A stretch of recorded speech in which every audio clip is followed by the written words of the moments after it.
I had been asked by a friend back east to learn what I could about this Leonidas W. Smiley, who was supposedly a long-lost childhood acquaintance of my friend.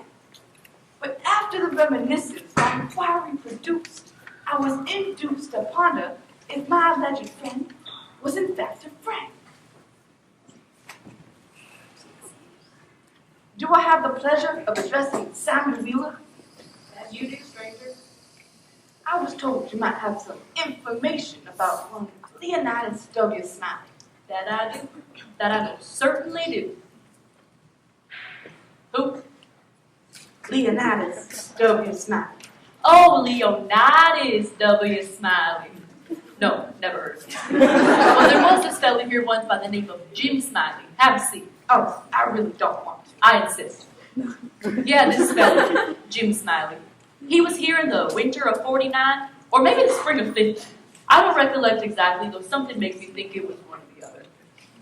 Anyway, he was the curiousest man you ever see about. Always betting on anything that turned up. If he could get anybody to bet on the other side, he'd bet. And if he couldn't, he'd change sides. Anything suited him, just so long as he could get a bet. But still, he was lucky. Uncommon lucky. He most always come out a winner. If there was a horse race, he'd bet on it. If there was a dog fight, he'd bet on it. Why, if there was two birds sitting on a fence, he'd bet you on which one to fly away first. He'd bet you on anything. Parson Walker's wife laid very sick once for a good while, and it seemed as if they weren't going to save her. And one morning, he come in, and Smiley asked the parson how she was, and he said she was considerable better. Thank the Lord for his infinite mercy, and coming on so well that with the blessings of Providence, she'd get well yet. And Smiley, before he thought, he says, well, I'll rest. $2 she don't Anyway, this year Smiley catched a frog one day, took him home, named him Daniel, and said he calculated and educated him. And you bet he never done nothing for 3 months but sat in his backyard and learn that frog to jump. And you bet he did learn him too. He'd give him a little punch behind, and the next minute you'd see that frog whirling in the air like a donut, and then come down flat-footed and all right, like a cat. And when it come to fair and square jumping on dead level, that Daniel would get over more ground at one jump than any animal of his breed you ever see. Smiley would ate up money on him just so long as he had a red cent.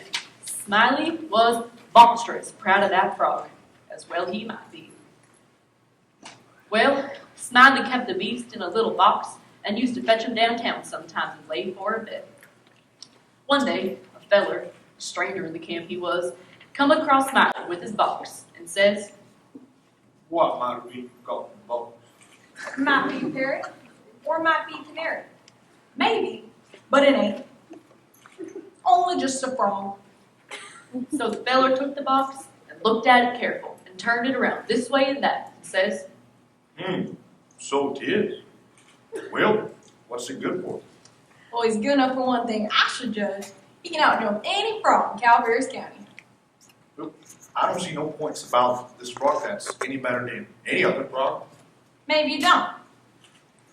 Maybe you've had experience. Maybe you ain't only an amateur, as it were. Anyways, I've got my opinion. I'll risk $40 he can outjump any frog in Calaveras County. $40. $40. $40. $40. Well, I'm only a stranger here, and I ain't got no frog, but if I had a frog, I'll bet you. That's all right. That's all right. If you want my box a minute, I'll go and get you a frog. And here's my $40.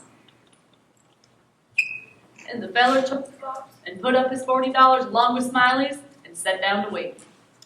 And he sat there for a good while, thinking and thinking to himself, until finally he took the frog out of the box. And then he pried open the frog's mouth, took a teaspoon, filled him full of quail shot, filled it pretty up near to his chin, and set him on the ground.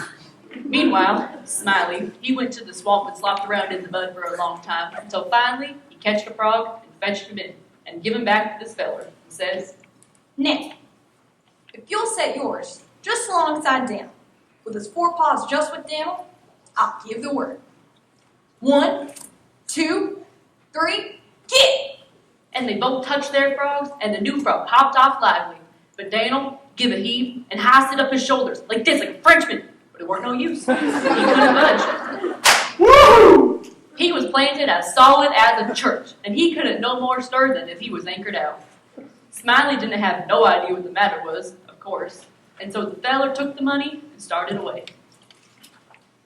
But he stopped and looked at Daniel and said again, very deliberate, I don't see no points about that broad dance any better than any other broad. Smiley, he stood scratching his head, looking down at Daniel a long time, until at last he says, I do wonder what in the nation happened to that frog. I wonder if there ain't something the matter with him. Pierce looked mighty baggy. and he catch Daniel by the nape of the neck, and he hefted him, and says, Why, bleed my calf, you don't weigh 5 pounds. Quail shot! What tarnation?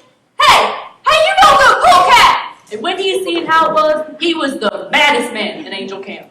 And he started off after that feller, but we never catched him. That's the most what I know about Jim Smiley. Much obliged. If you learn anything about a Leonidas W. Smiley, I'd be eager to hear that too. I encountered many men like Simon Wheeler in the California gold fields. Interesting people.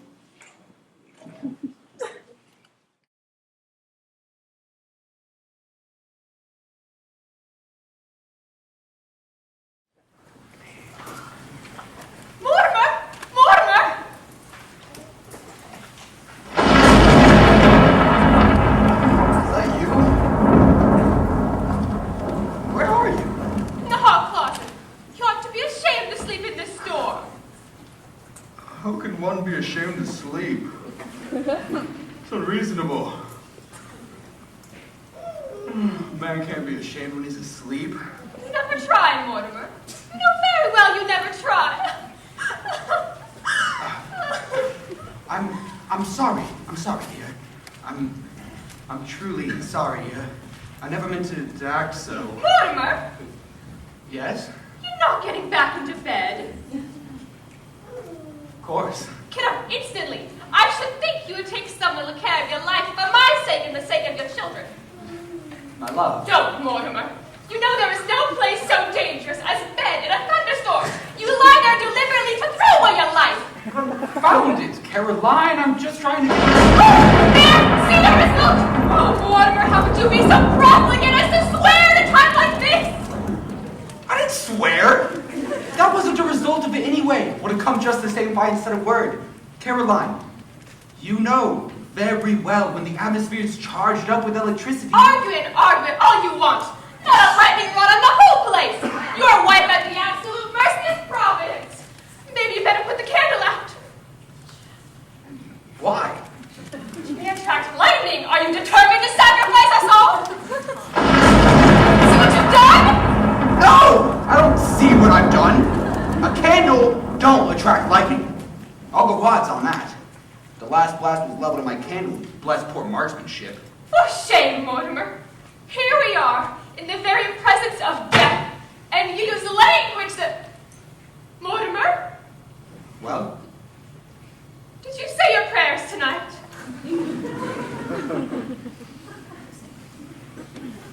I meant you. I got busy and... Oh, you lost beyond all help! Oh, Mortimer, how could you neglect prayers at a time like this? It wasn't a time like this. There wasn't a cloud in the sky. How did I know there was going to be all this rumpus over a little slip-up like this? And I don't think it's just as fair for you to make so much out of it anyway. It happens so seldom. I haven't missed before since I brought in that earthquake 4 years ago. How well I remember! And have you forgotten the yellow fever? Yeah? You always told the yellow fever about me, and it is unreasonable! You can't even send a telegram as far as Memphis without relays, so how's a little diversional slip of mine going to carry so far? I stood the earthquake, because it was here in the neighborhood, but I'll be hanged if they're going to pin the yellow fever on me! Once in a life, another day. But we're gone, Mortimer. Remember, it was your dreadful language. Mortimer, What now? your voice sounds as if... Mortimer, are you standing standing in front of that open fireplace? Yes? Get away from it! You know there is no better conductor for lightning than an open chimney! Have you lost your mind? The very children in arms. Known as fatal to stand near a window in a thunderstorm! Sorry.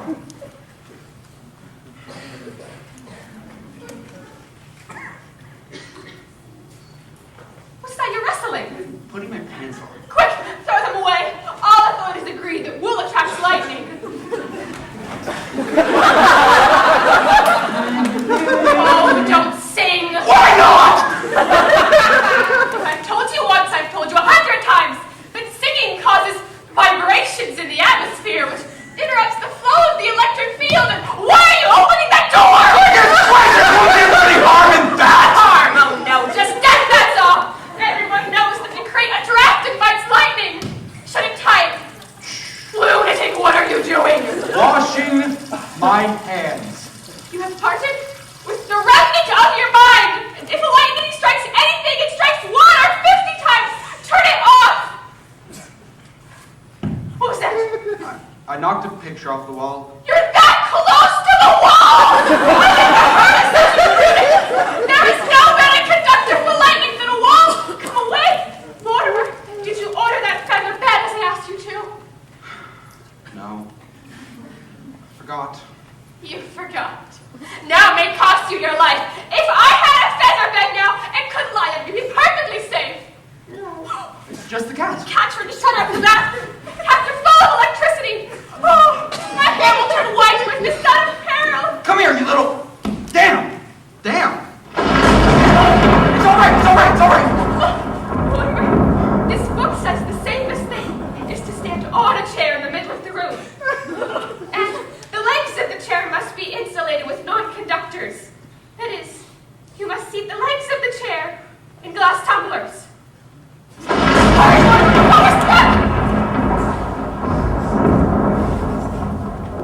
Okay, what does it say now? It says, Warend eins Gewiters, et ferne men Metall, wie Ring und Schlüssel, etc. von Sieg und halt das Sieg an liegt a Solsteinstellen auf, wo wir Metall beieinander liegen.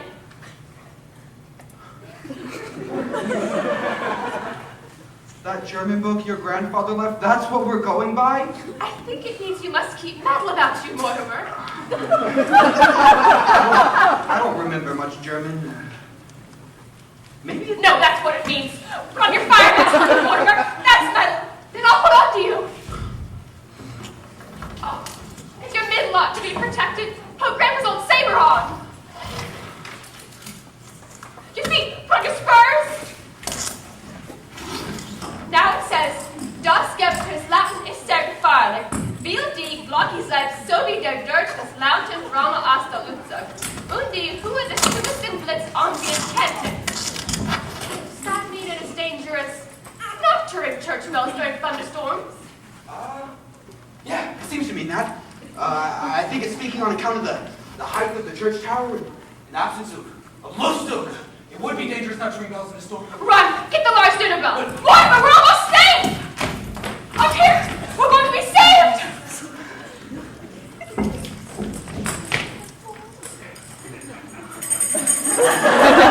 What's the matter here? Oh, nothing, friend. Only a little discomfort because of the storm. I'm warding off lightning. Lightning? Thunderstorm? Mr. McWilliams, have you lost your mind? There's no storm. It's a beautiful starlit night.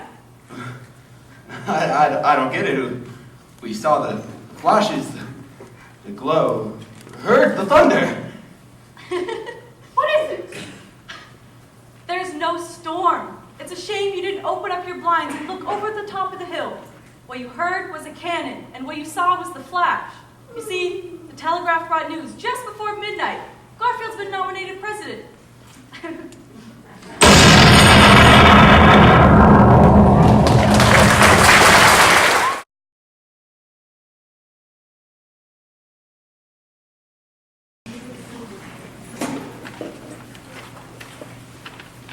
When are they going to get this train moving again? We're never going to make it to the opening of Congress. They should have a special train for us congressmen. They're just a private car. Well, maybe they shouldn't have all of us congressmen on one train. You know, if something were to happen, a derailment or something, a whole section of Congress could be completely wiped out. What would the country do? Some people would say, why does God see fit to smile on us like this? I'm not kidding, Mr. Slope. Nothing's going to happen. They merely stopped for a snowdrift, Mr. Adams. They're clearing the tracks now. Just sit down and finish your lunch. Gentlemen, Yes? we are Yes, ma'am. What is it? we are snowbound. Oh no, we're 70 miles from the nearest city either way. Do you want us to help dig it out? A member of Congress, Mr. Adams, should not be seen with a shovel. Makes people think he's hiding something.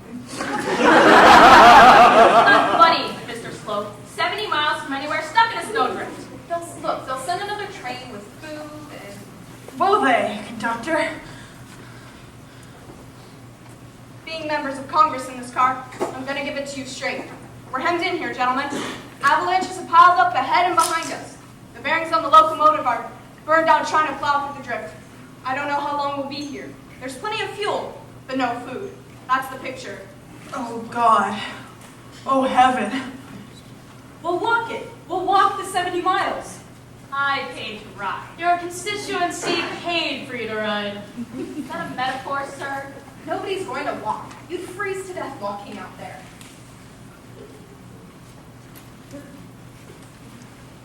Nothing but white walls. He's right. What do you suggest, conductor? Okay, you say no food. You say you're trapped. Nowhere to go. Freezing weather outside. I say, keep your spirits up. Keep our spirits up. He's a conductor. What do you want? 23rd Psalm? As august members of the Congress of the United States, I say that we pass the time in this here compartment by doing what we're paid for, discussing and acting on the nation's business. Did you hear the one about the barmaid with one buttock? Oh, it's the sun.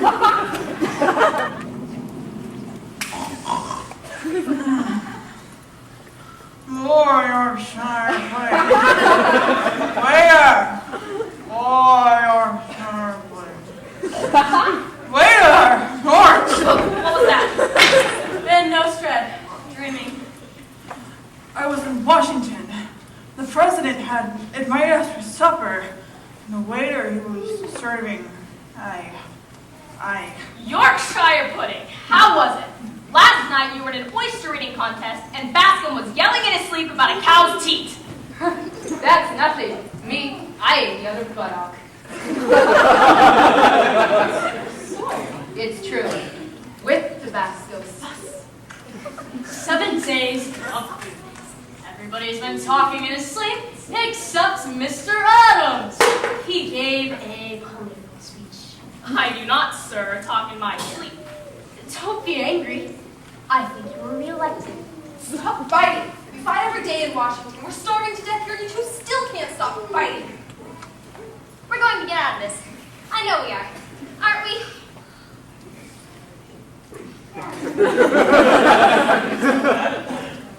Aren't we? Well, Of course. Of course we are.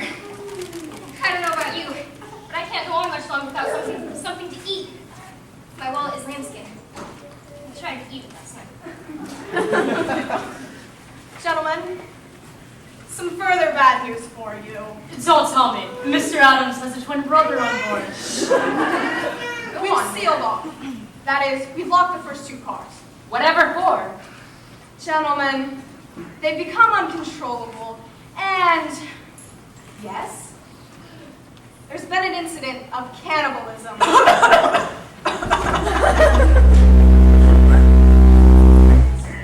Cannibalism? They're up there now having breakfast. Her name was Rosemary McNulty. Keep your wits about you. Just keep your wits about you. We don't have to worry. I am almost certain it's a federal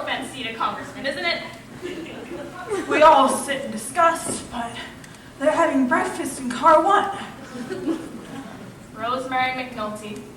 I wonder if she was a Democrat. I have a feeling this is what it's come to. I'm sick, I'm sick, I'm sick. To think that's what it's come to. Let's face it, gentlemen. It has come to that. It'll be months before thaw sets in. I know these parts. It has come to that. Whatever happens, Mr. Sawyer, we back each other on so many boats. I promise. Never done with it. Thank you. I'm glad to know I have your support on this.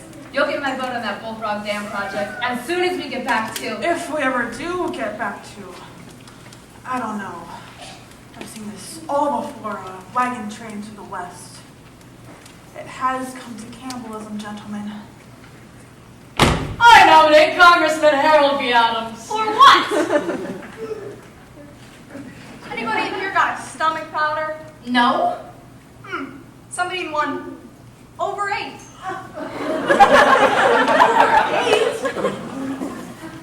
Look, if we're going to do this, then how do we... The same way we do things in Washington. We form a committee and follow the rules. Wait! My stomach is turning inside out too, but we can't do this just to stay alive. There has to be an alternative to cannibalism. What? I don't know. Maybe there's something of Rosemary McNulty that Cars 1 and 2 would sell us.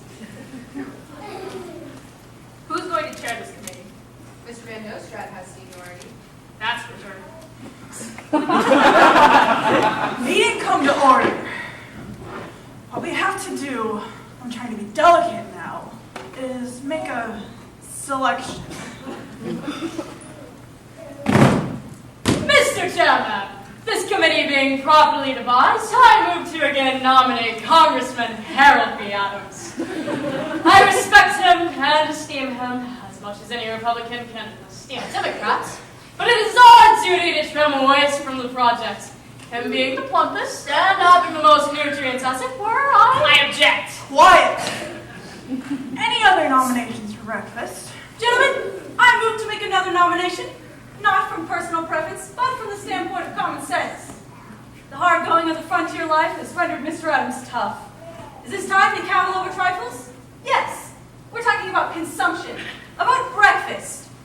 Since Mr. Gaston and Mr. Sawyer are friends and come and go as a pair, I nominate both Mr. Sawyer and Mr. Gaston. Pass the ballots out and mark your preferences. Thanks, Mr. Bascom. I'll remember this under Route 36 highway bill.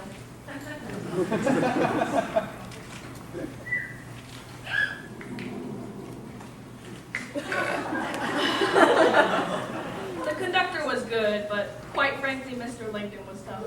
The conductor walked in while we were paying Van Nostrad and helped himself. It's only fair that we swore him in as an honorary member of Congress. Oh, and I brought Mr. Sawyer's wife in case they find the car. Mr. Sawyer was good. A bit rare, but good. Who likes Mr. Williams? I would have liked Mr. Williams a little less fun. They voted the quiet Mr. Williams in by acclamation. They knew a calf when they saw one. I felt Sawyer was crunchier. Sawyer spoke several languages, in fact.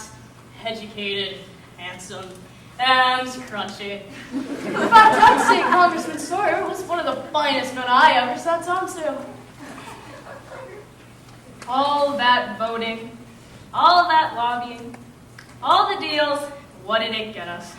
This, an empty train. Just you and me. I'm thinking ahead to weekend dinner. How do we vote on this one? Would you consider voting against yourself? No, I'm not thinking. What was that? Hey, look! They found us! We're saved!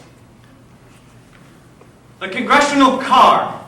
After 2.5 months, I could kiss both of you! I'm Congressman Adams, this is Congressman Slope, but I'm the Democrat. You're standing up, Congressman Bascom. We got food for you on the train, sir. Me? I couldn't eat a thing. Langdon went down the wrong pipe. Congressman Philip B. Langdon? Well, I voted for him. He was supposed to go to Washington to work with the railroad lobby. He had a wooden leg, which was a clear loss, but otherwise... He was quite good, but if you have some afters and immense, thanks. Oh, it's all done legal. I got the minutes of the meeting. Mr. Van Nostrand, do you hear? We're saved. Sawyer, we made it. Hey, everybody, we made it. Grab our seats, boys.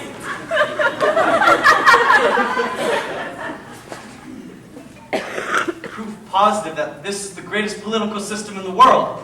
The Great American system works, and we owe it all to one thing. What's that? The way our congressmen can cooperate with one another.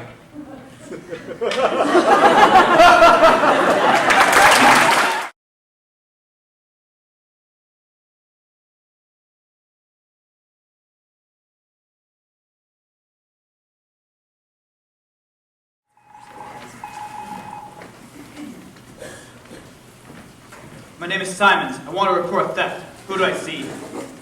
I am the Inspector Blunt. If there's anything missing, I'll find it. He finds everything. Found a woman's dog once, and she didn't even own a dog. Thank God I've come to the right place.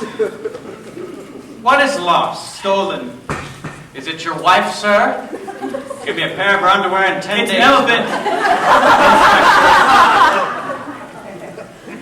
Excuse me for a moment, Mr. Simons. This will be no ordinary case. He's so sharp. Every step must be warily taken. Secrecy must be observed. Speak to no one about the matter. Not even the reporters who loiter about here.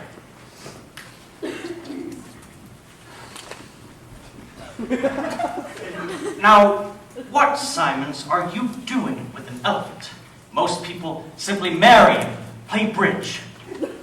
My company, Worldwide Shipping, is in charge of delivering an elephant as a gift from the King of Siam to the President of the United States. Oh my God, my God, my God. He's not your god alone, Alark. Stop being so possessive. I came with him from Siam by freighter. He was penned up in the lumberyard across the street from your headquarters here. He was to go to Washington by train.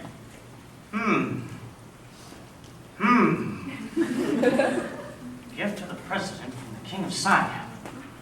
Was there anything for me? I wasn't aware you knew the King of Siam. Well, I don't. I thought he might have heard of me. No matter. No king is well-informed anymore. Name of the elephant? Hansamid Ali Samdil Abdul Muhammad Abder Badapur. Very good. Given name? Jumbo. Place of birth? Siam. Parents living? Dead. Have they had any other issues besides this one? No, he was an only child. Family planning is worldwide. Please describe this elephant. Leave out nothing. Well, height, 19 feet. Length from forehead to tail, 26 feet. Tusks, 9.5 feet. Tail, 6 feet. Trunk, 16 feet. Footprints resemble the marked left one up into barrel in the snow. Color white. Let's see. Oh, yes.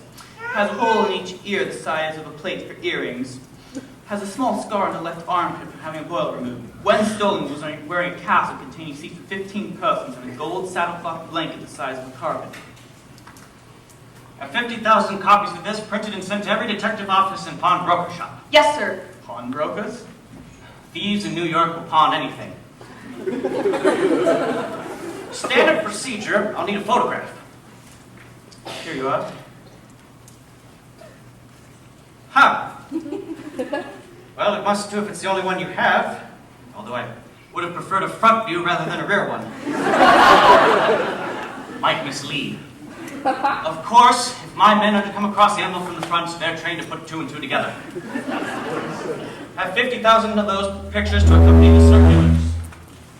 This is a rear view, sir. I'm not impressed, Millard. Promotion denied! Yes, sir. We generally get an inkling of who our thief is by the manner of his work and the size of the game he goes after. This was no pickpocket. This was a professional job. I've cracked cases that show we can trace a person through their personal habits. What does this elephant eat? How much? Alark, take it all down. Well, he'll eat anything. He'll eat a man, he'll eat a Bible, he'll eat anything between a man and a Bible. Very good, but too gentle. Details, Simons, details. As to men, how many men would he eat at a meal if fresh? 5. What nationalities would he prefer? He doesn't discriminate. He prefers acquaintances, but is not prejudiced against strangers. Very good. Now, as to Bibles, how many Bibles would he eat at a meal? An entire edition. Hardly succinct enough. Do you mean the ordinary octave or the family illustrated? I think you'd be indifferent to illustrations. I think you wouldn't value illustrations of simple letters. Put it in dollars and cents. At $100, a good leather-bound copy. How much would he eat? 50,000 words. 500 copies. Now that's more exact. What else would he eat? I want particulars. Particulars.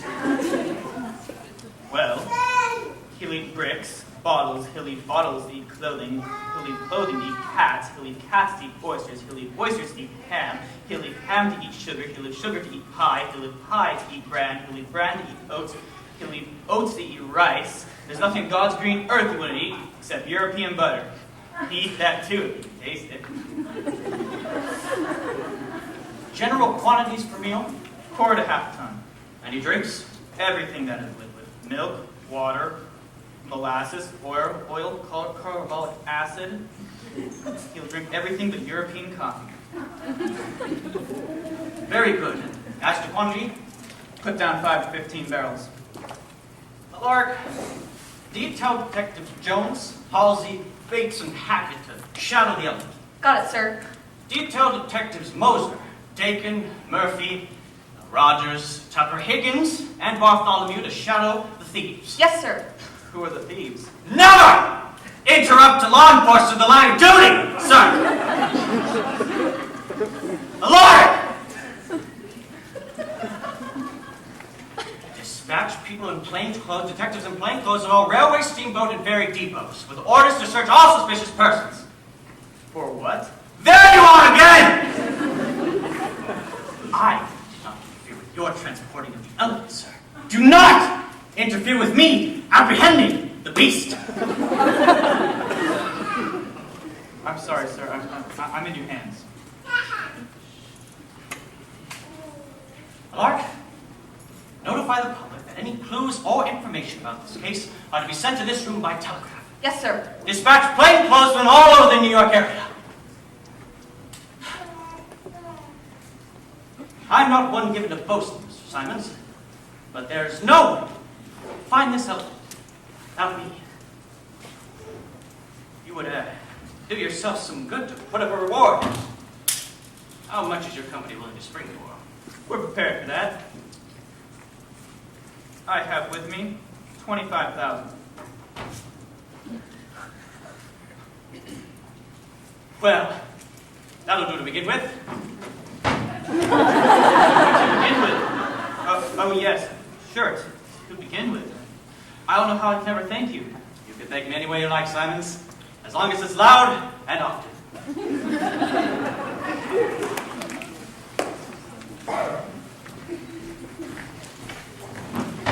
Look at these papers. Each one has a different story. Well, you don't think we only gave one story, do you, Simons? Have you no interest in nuance? Nuance? I will not pretend to know the inner workings of the police department. Well, that's too bad. We could have used you in our uptown office. I thought you wanted no reporters. Well, you see, Simons, we've notified about these certain villainous characters, Duffy and McFadden, boldest scoundrels in the profession. Well, they stole a stove right out of detective headquarters last winter. Every detective was at the doctor with frozen fingers, ears, and other members. Enough bragging, Lark. The paper also said the reward was for the detective who caught the elephant. I thought it ought to be offered to anyone who found it. It is the detectives! Find the elephant, Simons. We are trained to be sagacious. Do you think that just anyone can be sagacious? Well, it's a common error. I forgive you.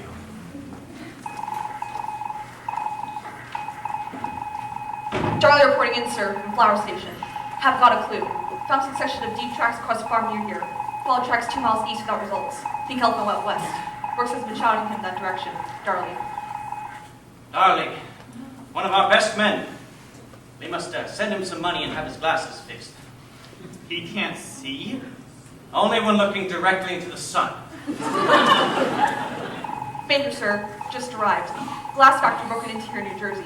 800 bottles taken. Only water in large quantities 5 miles distant. Shell strike for there. Elephant will be thirsty. Bottles were empty. Baker. I told you the elephant's appetite would give good clues.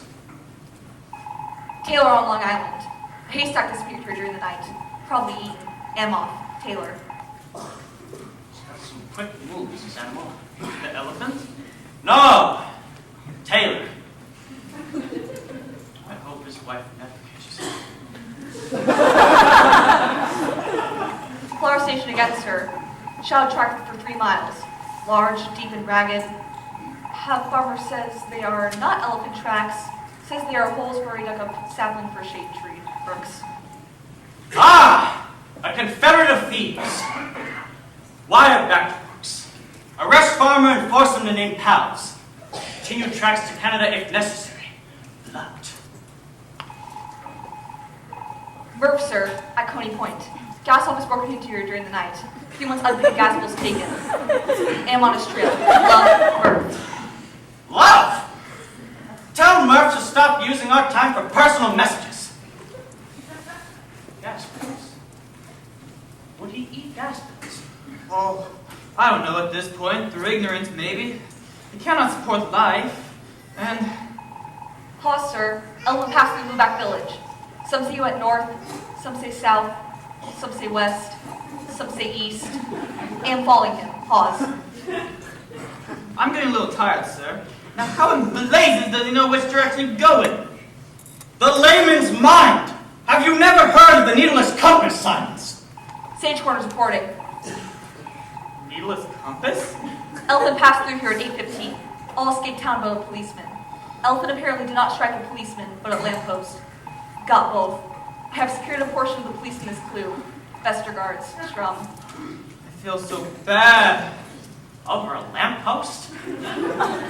Grant, sir. Village of Glover deserted except for sick and aged. Elephant passed through here 3/4 of an hour ago. The anti-temperance mass meeting was in session. He put his trunk into the window and washed out with water from cistern. Some swallowed it, since dead. Several drowned. People fleeing their homes. Grant. Those poor, innocent people. Nobody is innocent, Simons. Only uncaught. We're closing in on him. Oh, flattery, sir. Elephant passed through Hogan Street before I arrived. Wild fright. 2 plumbers going by. Killed 1. Other escaped. Regret General. Oh, flattery. He's in the midst of my men. Nothing can save him. I want you to know that my company will pay for these funerals. Enough silence. Enough levity. Another message. Where's it from? P.T. Barnum. P.T. Barnum? The P.T. Barnum? I operated $4,000 a year for exclusive privilege of using Elephant from now until detectives find him. Want to paste circus posters on him. Answer immediately. P.T. Barnum. New York, New York. That's absurd. Of course it is. Evidently, Mr. Barnum, who thinks he's so sharp, does not know me. Wire back. Offer declined. Make it $7,000 or nothing. Inspector, this elephant belongs to the President of the United States. He's got the First Lady. The way I see it, that's more than enough. Barnum's reply, sir. Done. P.T. Barnum. Can't believe it. The President's elephant. Relax, Simons. I know my business. Barnum's men will never find the elephant. Burke and Muldoon checking in. Olivia Avenue. Elephant was here. Dispersed to funeral. Diminished mourners by 2. Citizens fired cannonballs at the beast. Detective Burke seized the tail and explained, I claim this region for the President of the United States of... Got no further. A single blow of the trunk made Burke ask for sick leave. Elephant turned to me, and I would be on sick leave too. The remains of funeral intervened and diverted his attention. Nothing of funeral left. This is no loss, for there is an abundance of material for another will do. Why couldn't the king of Siam send the president a parrot? Up the reward, Mr. Simons. It's the only way we can ensure continued pressure on the beast. I am never wrong. Up the reward? I am never wrong. 25,000 is a considerable sum, I sir. am never wrong. I don't think. I am never wrong. Brett coming in, sir. Yes. Elephant here at Baxter Center has been plastered with circus bills. Oh no! He broke up a revival, striking down many who were on the point of entering upon a better life, badly wounded by cannon shots. Proceeded to identify Elephant. All marks tallied except one. Couldn't find roll scar under armpit. Detective Brown crept under to look. Detective Brown, dead. Elephant escaped. Brent. Brown, sir. Dead. Your son-in-law?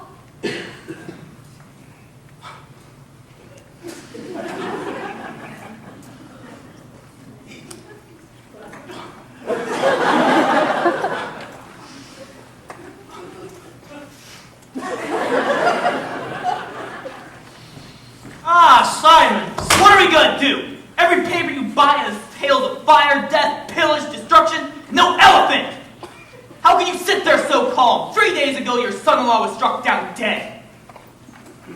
Every time an officer of the law goes under an elephant's armpit, he knows the risks. Besides, my daughter remarried this morning. Already? Mourning too long ruins the spirits. Besides, Mr. Simons, this is the greatest windfall a detective could have ever received from me.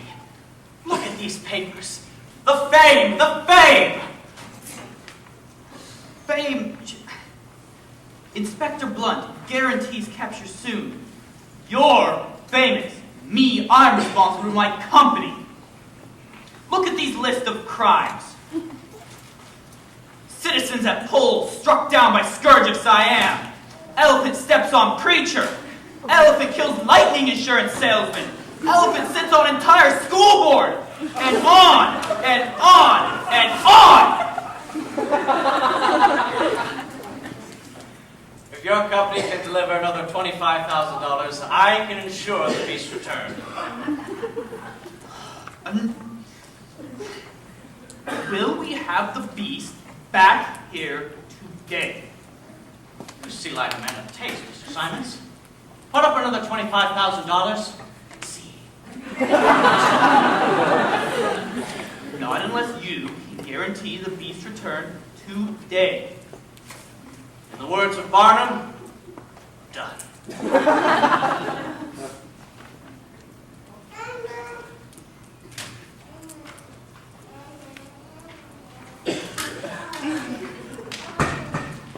I shall wait.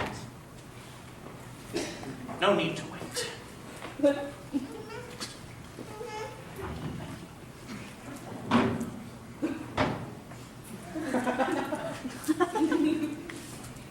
Come take a look out the window here.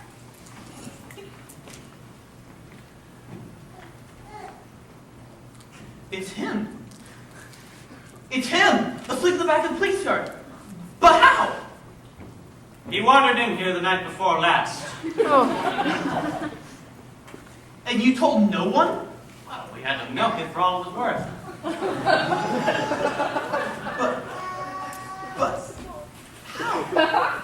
Your pachyderm merely bit off the lock and walked out the pen. I checked the locks myself the first day. What about Duffy and McFadden? Hanged a year ago.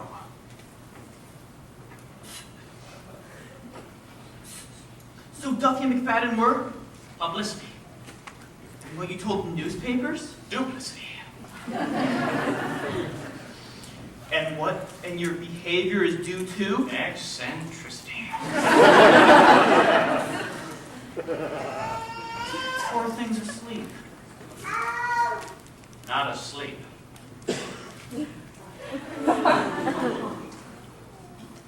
You mean? Yes! The cannon shots wounded Hassan fatally. You cost me $75,000 for a dead elephant? I kept my part of the bargain, sir.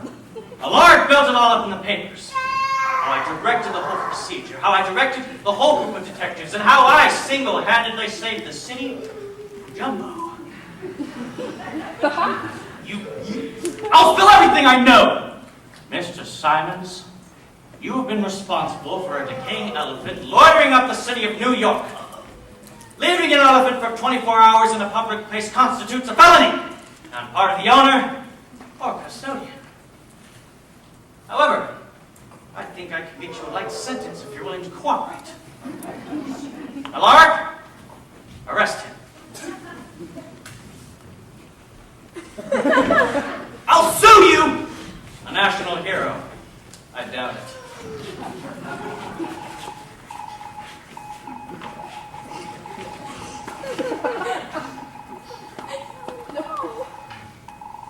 It's Darley, sir.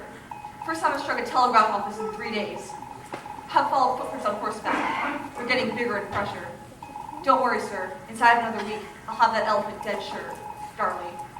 Somewhere outside Cleveland, Ohio. Shall I wire him the truth, sir? No. Give him his lead, Allard. No telling what he'll come up with. Good day, Mr. Simons. See you in court.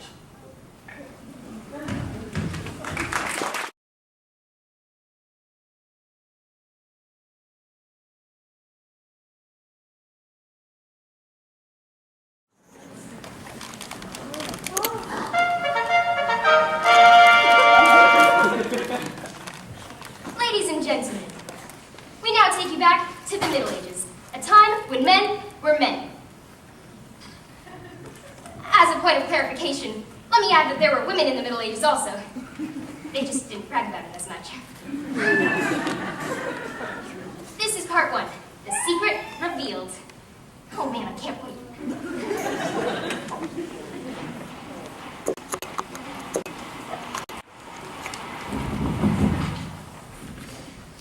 My daughter. Speak, Father.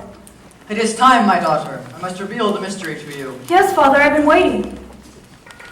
You know, my brother, Ulrich, the great Duke of Brandenburg. What has he to do with it? You see, my father decreed that if no son were born to Ulrich, I would give all the lands and gold of his kingdom, provided a son were born to me. If no son were born to either Ulrich or me, all the lands and gold would go to Ulrich's daughter, only if she proved to be a spotless woman. Spotless women are hard to find. You're telling me.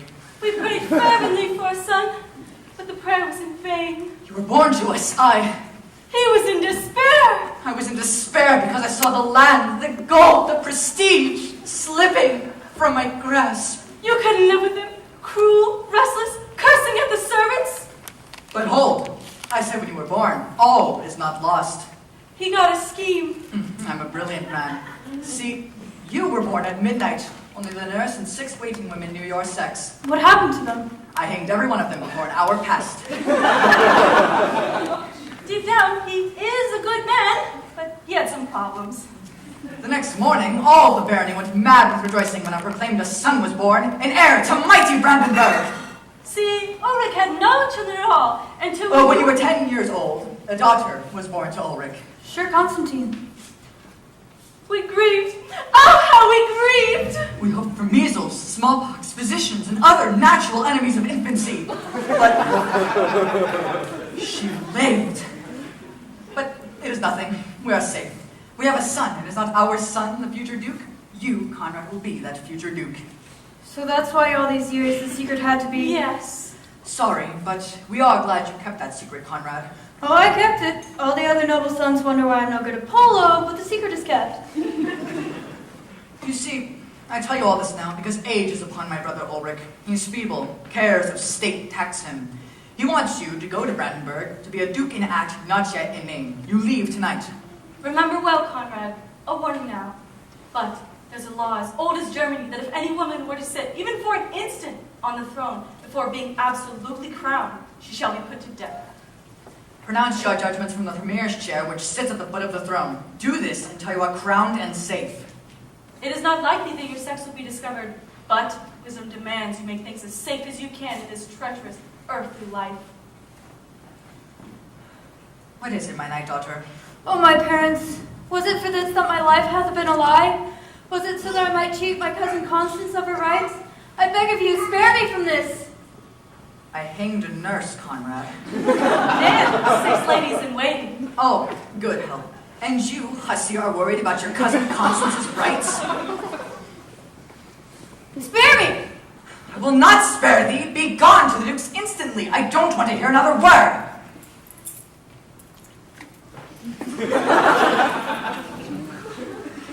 Gratitude for all I've done. Dearest. Just the money I paid the shrewd and handsome Count Detson to go to Brandenburg and be saying himself with the uptown now, Pierre Constance. Oh, worry. Trust me in this matter. Count Detson could sway any woman. Those eyes. Rest well, my lord. Leave bodings. All is well. Leave the owls to croak and dream of Brandenburg and grandeur. Oh, worry. Offspring, why do we have them? Worry.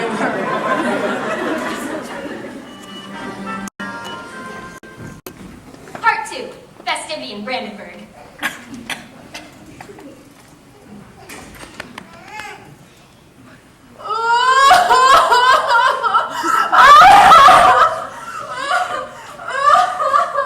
Lady Constance, Conrad is entering the city. You must join your mother and father in greeting him. I don't care. But Lady Constance... I said I don't care. Feeling Detson is gone. Fled. Oh, I loved him. I dared love a man with, those eyes. Even though I knew the Duke, my father would never let me wed him. Oh, I'm lost. I am so lost. Oh, those blue eyes.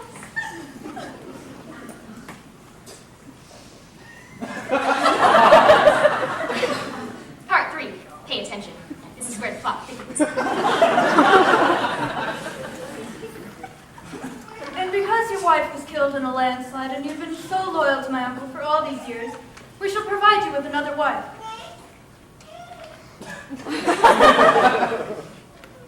Oh, thank you. Oh, God, thank you. You're the heir to all that is good. She more than replaced Ilka. So just, father. So generous. Yes. You've been gaining a lot of weight, Constance. I think you need to be chased around the castle more. The next case, my liege. Enough. He's had enough today. 43 decisions in one day is enough for our young Solomon. Conrad, you have won the loyalty of our king. You will be a compassionate, just, and wise. If I still had my own teeth, I'd help you more. I will nap now, Constance. Thank you. Good day, Uncle.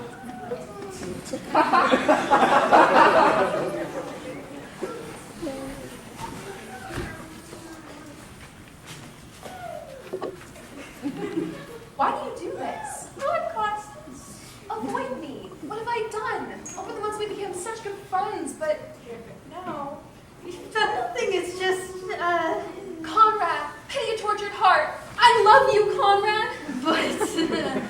Oh, the pity you took when you first came. The hours of talks that calmed my tortured heart. You do love me. You must love me. Constance, please, Say you'll be my own, Conrad. You know not what you ask. It is forever impossible.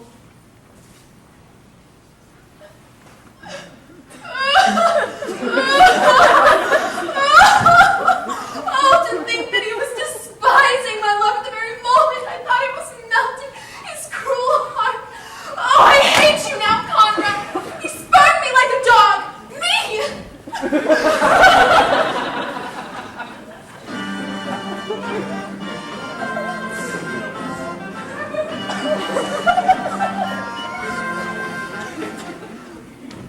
Part 4, the revelation. The drama. The excitement. I only hope and pray it gets more risque. Oh, please let it get more risque. Just this once, and I promise I'll never ask for anything else.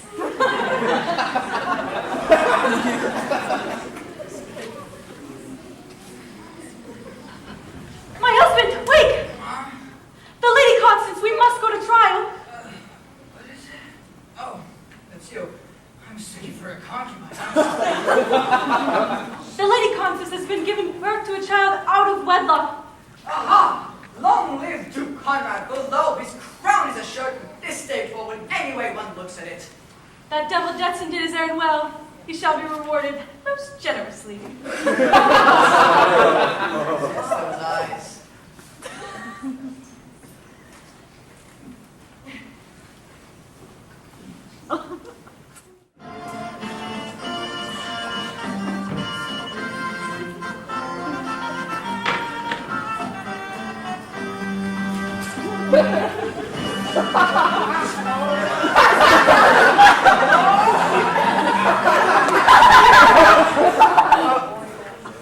Part 5.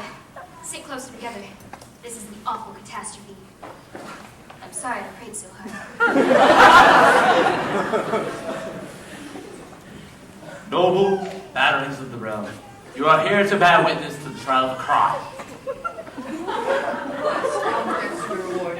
Most handsomely. You know what? My daughter has displeased me, so let her trial begin. I asked the Duke publicly. I beg the Duke once more.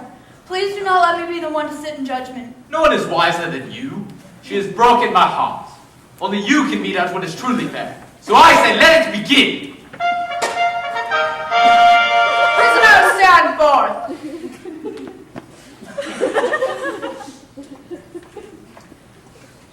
Most noble lady, before the great judge of this realm, it hath been charged and proven that out of wedlock your grace hath given birth unto a child, and by ancient law the penalty is death, excepting in one sole contingency, whereof his grace, the acting duke, Lord Conrad, will advise you in a solemn, sensitive manner.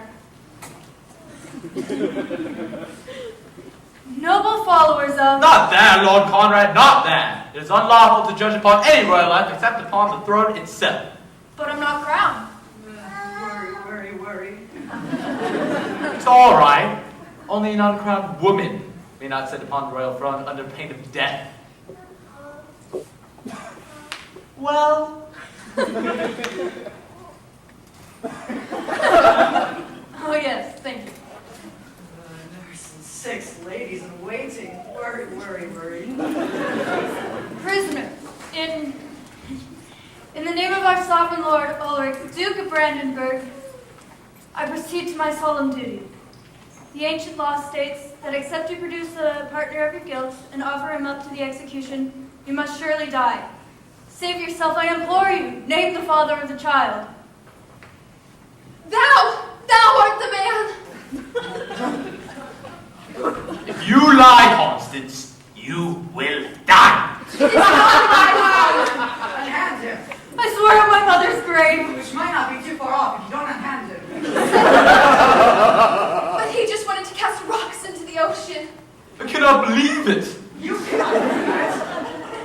Have you, Conrad, anything to say? The rose is up. The truth is... If Constance will have me, I will marry her. Huh? Then it was true. Oh, please, Father. He is too young for the execution's blade. Please, oh, please. So be it. The marriage ceremony will begin immediately. All rejoice in the joining of the House of Klugenstein and the House of Brandenburg. Nurse and 6 ladies in waiting. They really are going to be married. Woman, let us all have some wine and music.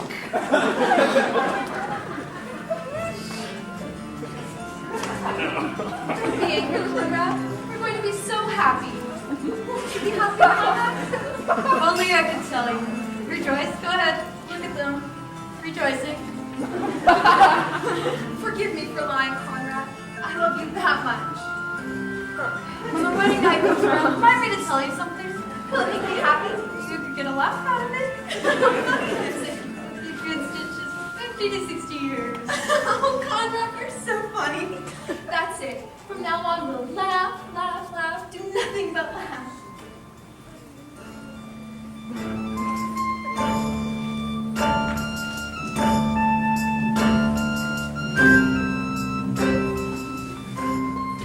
No one will dispute Constance on that final point. A footnote to the curious. Constance and Conrad were married happily ever after. Till one year when Constance's husband became pregnant by a certain countess. They were all hanged and the kingdom is still in probate court.